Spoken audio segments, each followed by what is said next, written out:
Hello friends, स्वागत है आपका अपने यूट्यूब चैनल टारगेट विद गुरुजी में। साथियों, आज हम बात करने वाले हैं कि कॉलेज या यूनिवर्सिटी में प्रोफेसर कैसे बने। उसके लिए हमें क्या पढ़ाई करनी चाहिए, किन किन बातों का ध्यान रखना चाहिए, किस एज तक हम कॉलेज या यूनिवर्सिटी में प्रोफेसर बन सकते हैं। तो पूरी डिटेल में मैं आपको एक्सप्लेन करने वाला हूँ, पॉइंट टू पॉइंट एक्सप्लेन करूंगा। उसके लिए आपको क्या करना है, वीडियो को अंत तक देखना है, वीडियो को स्किप नहीं करना है। तो चलिए साथियों, बिना किसी देरी के करते हैं आज की वीडियो को शुरू। साथियों, वीडियो शुरू करने से पहले मैं आपसे कहूंगा कि यदि आप इस चैनल पर नए हैं तो सबसे पहले चैनल को सब्सक्राइब कर लीजिए, बेल आइकन को प्रेस कर लीजिएगा, क्योंकि मैं आपके लिए इसी तरीके की एजुकेशनल वीडियो लाता रहता हूं, इस चैनल पर अपडेट करता रहता हूं। साथियों, ज्यादातर बच्चों का सपना होता है कि हम कॉलेज या यूनिवर्सिटी में प्रोफेसर बने, लेकिन उनको सही टाइम पर सही गाइडेंस ना मिलने की वजह से वो अपने इस सपने को पूरा नहीं कर पाते हैं। तो साथियों, मैं आपको पूरी डिटेल में एक्सप्लेन करता हूं कि यदि आपका भी सपना है कि हम कॉलेज या यूनिवर्सिटी में प्रोफेसर बने तो आपको वो सपना कैसे पूरा करना है। तो साथियों, सबसे पहले हम हमारी जो स्टेज होती है, जो स्टडी की हम स्टेज की बात करें तो 10th, उसके बाद में आपका 12th आप करें। 12th में आप वो सब्जेक्ट अपना लें जो आपकी जिसमें इंटरेस्ट हो, यानी कि जिस भी सब्जेक्ट का आपको प्रोफेसर बनना है उस सब्जेक्ट का आपको लेना है। यानी कि जैसे आपको इंग्लिश का प्रोफेसर बनना है तो आप इंग्लिश लें, आपको मैथ का बनना है तो आप पीसीएम लें, यदि आपको केमिस्ट्री में जाना है तो आप केमिस्ट्री लें, बायोलॉजी में जाना है तो बायोलॉजी लें। तो इस तरीके से आपको 12th तक ये ध्यान रखना है। अब आती है दूसरी स्टेज, यानी कि 12th पास करने के बाद में आपको करना है ग्रेजुएशन।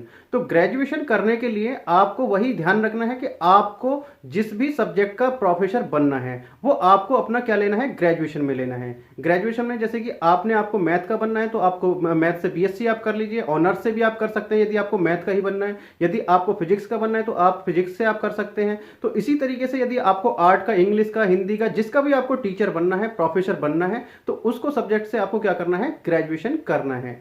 अब ग्रेजुएशन कंप्लीट करने के बाद में आता है नेक्स्ट स्टेप। नेक्स्ट स्टेप आपका ये है, जब आप ग्रेजुएशन कर लेते हैं उसके आपको अपना पीजी करना है।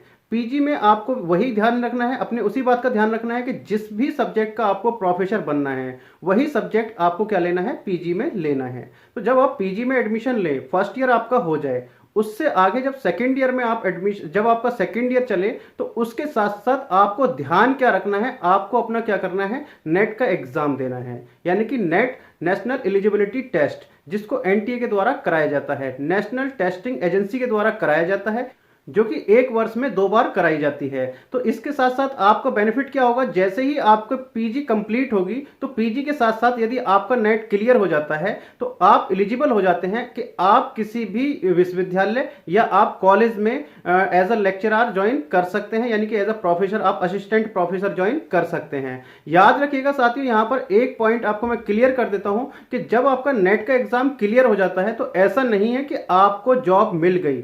नेट का एग्जाम क्लियर करने का मतलब यह होता है कि आप अब एलिजिबल हो गए हैं कि आप एज अ असिस्टेंट प्रोफेसर पढ़ा सकते हैं। उसका मतलब यह नहीं है कि आपको जॉब मिल गई है गवर्नमेंट में या प्राइवेट में। तो इसका मतलब यह है कि आप एलिजिबल हो गए हैं कि आप जो है किसी भी विश्वविद्यालय या कॉलेज में पढ़ा सकते हैं। अब आपको जॉब कब मिलेगी, जॉब जब मिलेगी जब आपके जिस भी कॉलेज में या विश्वविद्यालय में आप पढ़ाना चाहते हैं, जो आपके नियर बाई हैं, तो उसमें जब वैकेंसी निकलती है तो वहां पर आप इंटरव्यू देंगे। इंटरव्यू देने के बाद में जब आपका इंटरव्यू क्लियर हो जाता है तो उसके बाद में आपकी ज्वाइनिंग होती है। याद रखिएगा, जो प्रायोरिटी होती है वो उन्हीं की होती है जो नेट क्वालिफाई होते हैं।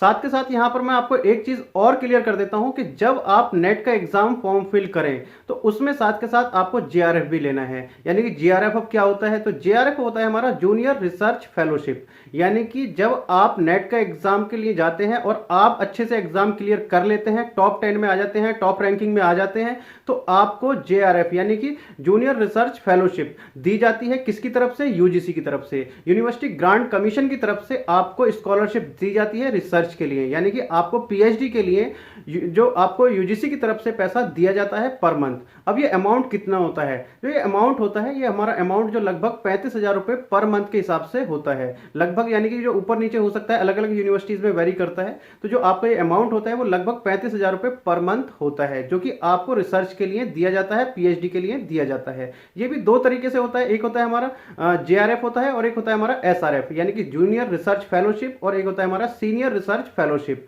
जूनियर रिसर्च फेलोशिप यानी कि स्टार्टिंग आपकी यहीं से होती है, जब 2 साल आप रिसर्च कर लेते हैं तो उसके बाद में जो नंबर आता है वो आता है हमारा एसआरएफ, यानी कि सीनियर रिसर्च फेलोशिप। अब ये जूनियर रिसर्च फेलोशिप किसको मिलती है ये मैंने आपको बता दिया है कि जब आप नेट का एग्जाम देते हैं, तो नेट का एग्जाम जब आप टॉप में आते हैं यानी कि अच्छा स्कोर करते हैं नेट में, तो आपको जीआरएफ की कैटेगरी में आप आ जाते हैं। इसके लिए कोई अलग से एग्जाम नहीं होता है, याद रखिएगा, इसके लिए कोई अलग से एग्जाम नहीं होता है, इसके लिए आपका यही एग्जाम होता है। अब यहां पर एक बात का और ध्यान रखना है, जो नेट का एग्जाम है उसमें एज का कोई क्राइटेरिया नहीं है, आप किसी भी एज तक आप अपना नेट का एग्जाम दे सकते हैं, लेकिन जेआरएफ के लिए आपकी जो एज है वो 30 ईयर से आप अब दे सकते हैं, मतलब आपका 30 साल एज होनी चाहिए। और जो आपका जो कास्ट के लिए, अलग अलग कास्ट के लिए जो आपको छूट मिलती है वो रहने ही वाली है, लेकिन जो आपका सामान्य कास्ट की हम बात करें जनरल के लिए, आपको 30 साल तक जेआरएफ की फैसिलिटी मिलने वाली है, यानी कि जूनियर रिसर्च फेलोशिप मिलने वाली है। यदि आपकी एज 30 साल से कम है तो आपको जूनियर रिसर्च फेलोशिप मिलने वाली है। यदि आपकी एज उससे ज्यादा है तो फिर आप उस कैटेगरी में नहीं आ पाएंगे। जो बाकी कैटेगरी है उनके लिए जो आपको छूट मिलती है वो रहने वाली है, यानी कि 35 तक आपकी रहने वाली है, जो बाकी अदर कास्ट हैं। तो आपको इस बात का भी ध्यान रखना है, यदि आपकी एज 30 से कम है तो आप इस कैटेगरी के अंतर्गत आ सकते हैं। अब इससे आगे जब आप नेट का एग्जाम क्लियर कर लेते हैं तो आप, जैसे मैंने आपको बताया कि नेट का एग्जाम क्लियर करने का मतलब ये नहीं है कि आपको जॉब मिल गई है। नेट का क्लियर करने का एग्जाम का मतलब ये है कि आप अब एलिजिबल हो गए हैं कि कॉलेज या यूनिवर्सिटी में आप जो है एज असिस्टेंट प्रोफेसर काम कर सकते हैं। तो साथियों, आप जब नेट का एग्जाम क्लियर कर लेते हैं तो उसके बाद में आपको जो आसपास में कॉलेज यूनिवर्सिटी होती है तो वहां पर आप एज असिस्टेंट प्रोफेसर काम कर सकते हैं। अब यहां पर दो चीज आती है, एक असिस्टेंट प्रोफेसर और एक होता है प्रोफेसर। तो सबसे पहले ऐसा नहीं कि आप डायरेक्ट, यदि आपने नेट के थ्रू भी किया है और पीएचडी भी कर लिया तो आप डायरेक्ट प्रोफेसर की उपाधि पर काम कर सकते हैं, तो ऐसा नहीं है। तो जब आप नेट का एग्जाम क्लियर कर लेते हैं तो पहले आप ज्वाइन करते हैं एज अ असिस्टेंट प्रोफेसर। उसके बाद में आपका प्रमोशन होते होते फिर आपका जो प्रमोशन होता है, तो प्रमोशन होने के बाद में आपको उपाधि मिलती है प्रोफेसर की। तो ऐसा नहीं है कि जैसे आपने जूनियर रिसर्च फेलोशिप के लिए आपने किया, पीएचडी कर रहे हैं, आप रिसर्च कर रहे हैं, उसके बाद में आपने टीचिंग भी कर रहे हैं साथ के साथ, तो आप तब डायरेक्ट कैटेगरी में आ सकते हैं, प्रोफेसर की कैटेगरी में। तो आपको इस बात का ध्यान रखना है। मैं आपसे चाहूंगा कि यदि आप भी प्रोफेसर बनना चाहते हैं तो आप अपने से अच्छे से नेट का एग्जाम दीजिए, और नेट का एग्जाम देने के बाद में यदि आप जेआरएफ की कैटेगरी में आ जाते हैं तो आपको जूनियर रिसर्च फेलोशिप मिलती है। उसके बहुत सारे बेनिफिट होते हैं। ये होता है कि जब भी यूनिवर्सिटी में या कॉलेज में, जो गवर्नमेंट कॉलेज हैं या गवर्नमेंट यूनिवर्सिटी है, उनमें वैकेंसी निकलती है प्रोफेसर के लिए, तो उसमें बेनिफिट ये होता है कि आपको यदि नेट का एग्जाम क्लियर किया हुआ है तो आपको 5 नंबर की छूट मिलेगी, और यदि आपने जेआरएफ भी क्लियर किया हुआ है तो आपको 7 नंबर की छूट मिलने वाली है, यानी कि 2 नंबर का वहां पर एडवांटेज आपको मिलने वाला है। तो साथ ही यदि आप भी यूनिवर्सिटी या कॉलेज में प्रोफेसर बनना चाहते हैं तो जो चीजें मैंने आपको बताई हैं उनको फॉलो कीजिए।